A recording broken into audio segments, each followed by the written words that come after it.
This type of thinking is very common on Twitter, and it's spread like wildfire among young leftist people. And it's very dangerous and harmful for society because what it does is it gives justification for slumlords, for hedge funds, for big institutions and big businesses to push politicians into passing legislation that favors them. And the Marxists don't even realize that they're doing this. For example, during the Great Pandemic, where if you walked on the streets, you would have died, the Democrats pushed for the CDC to pass the eviction moratorium, which meant that if you have a person living in your house paying rent, you weren't allowed to throw them out because if you throw them out, they would die. However, the bank, which you happen to pay mortgage to, could kick you out of your house if you don't pay. The bank could foreclose on people. So because of that, a lot of people who were relying on rent in order to keep paying mortgage, all of a sudden lost those homes. Now, the homes isn't lost in the ether. The person paying rent wasn't the one getting the house either. It was the big banks. It was BlackRock. It was all of these powerful institutions that the leftists now, like useful idiots, are serving. And the way they're serving it is by pushing this ideology and justifying it. And the politicians are using them as supporters because you need to understand, a politician can't pass a rule that people do not consent to. Like, for example, prohibition in the United States. In the beginning, many people were on the side of prohibition. But after a while, like so many people were against it that they just had to remove it. And it has happened time and time in human history. I could give many examples where the government tries pushing something on people, but people don't want to. Like even with the COVID measures. A lot of people say, well, oh my God, like the government is closing down businesses. Like, look how many protests, look how many people are against it. But in reality, there were many people for it. Just because you are against something doesn't mean other people aren't for it.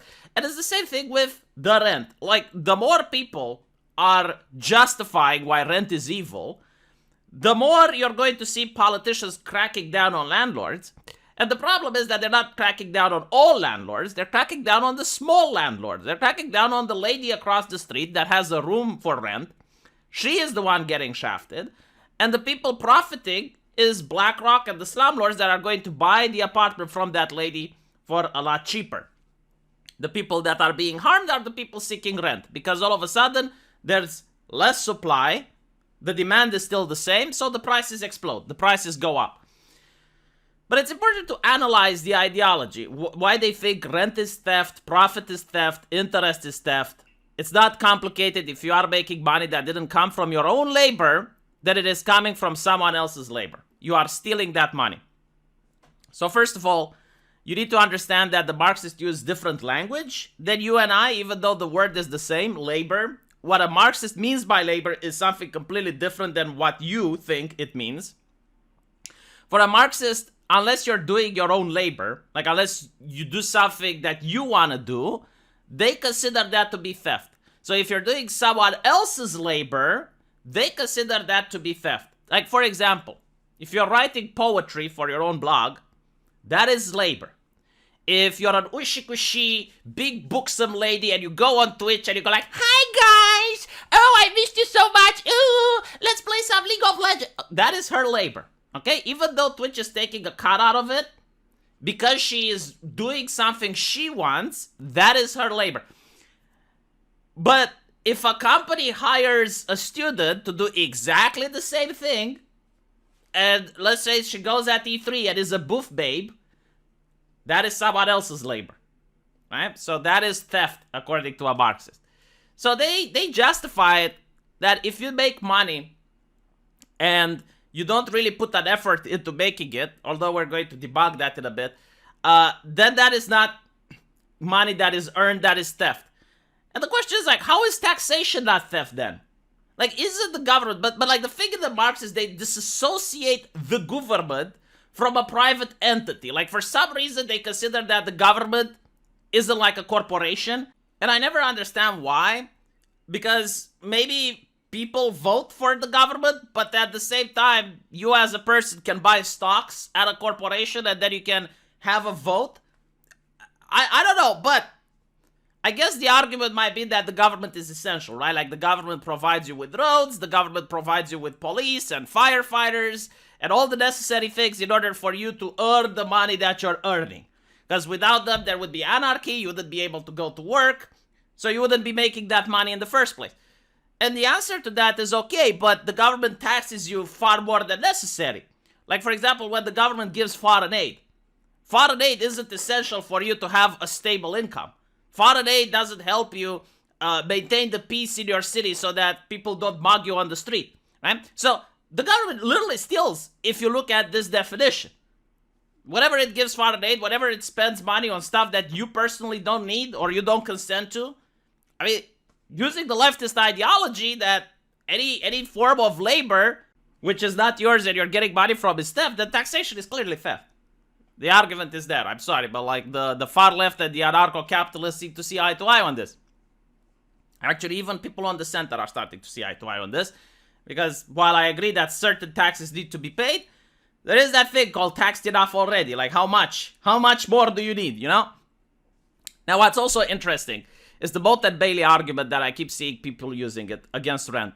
And their argument is that the landlord isn't doing anything and is making money out of nothing. And if that is the case, why isn't everyone doing it? Why aren't you making money out of nothing? I mean, it's so fucking easy, right? The answer is, that is incorrect. The landlord already bought the house. So he already spent the labor required to have the money to buy the house. Meaning, and by the way, you can make the argument, well, okay, but like, what if he inherited the money? What if he got it from another place? Well, okay, well, what if the tenant is also inheriting the money? What if the tenant is paying money on the stock market or is gambling or whatever, and he's using that money to pay for rent? And everyone is stealing in this situation, according to the Marxists, right? But in reality, no, like, the landlord has a lot of obligations. They need to fix the house, make sure that the plumbing works, that the electricity works. They're assuming a big risk. The person that is renting can turn the house into a drug den. It has happened. Like, I know cases where the police went in, burst in the door, the toilet was clogged, right? All the reparation that happened need to happen from the landlord. The landlord takes the risk because some Democrat might push the CDC to pass the moratorium, so on and so forth. Now, the leftist comes and say, well, no, because I know the landlord who does it. I know the exception. It's like, okay, but you're not talking about the exception. Like, you're not attacking the bad landlords. Like, your problem is with all landlords, but you're using the bad, trying to generalize so that even the good landlords get shafted. And then what happens is, like, BlackRock comes in, they purchase the property that the leftist politicians push for legislation to make life a living hell for landlords so they don't rent anymore. And then BlackRock doesn't have to deal with any of this shit. They have the money to just hire a private security and kick people out, convince them to leave without having to go to the courts or calling the cops. They don't give a shit if you can't pay on time. Like, if you're renting from an old lady, you can have a heart-to-heart conversation with her and say, look, times are tough. I'm having a little bit of problems paying this month. Is it okay if I pay? BlackRock doesn't give a fuck. They're going to evict you right away. You know, like, they're going to have a phone line that you can call, and a very compassionate-looking sounding lady on the other hand of the line is going to say, oh my God, that's so horrible, but look, if you don't pay by next month, you're going to be kicked out, right? So this ideology is just done to benefit the rich in society when applied.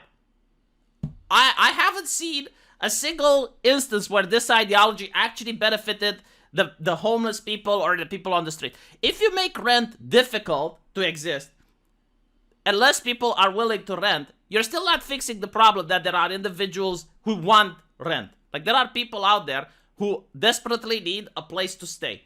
And if there's less landlords, you're not fixing the problem with the people that need a place to stay. So if you want cheaper rent, what you need is less immigration. Right? Like, less demand for places for people to stay.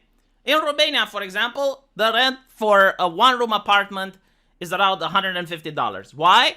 Because most people from Romania emigrated. So now there's more apartments than there's people. That's one solution. Do you think the left is going to advocate for it? Fuck no. Like, they want more immigration. They want more people to come in. Well, if more people come in, more people need homes, and therefore the rent goes up. Now, when you push for this, and the CDC moratorium makes the economy unpredictable, then most people with houses will say, well, okay, well, we're not going to sell them. We're not going to rent. What do I do with the extra apartment? Oh, look, BlackRock knocked at my door. They're willing to pay for it good money. Maybe I should sell it to them. So that is what the left advocates for. Let me know what you guys think, though, and I'll see you in the comment section. Take care.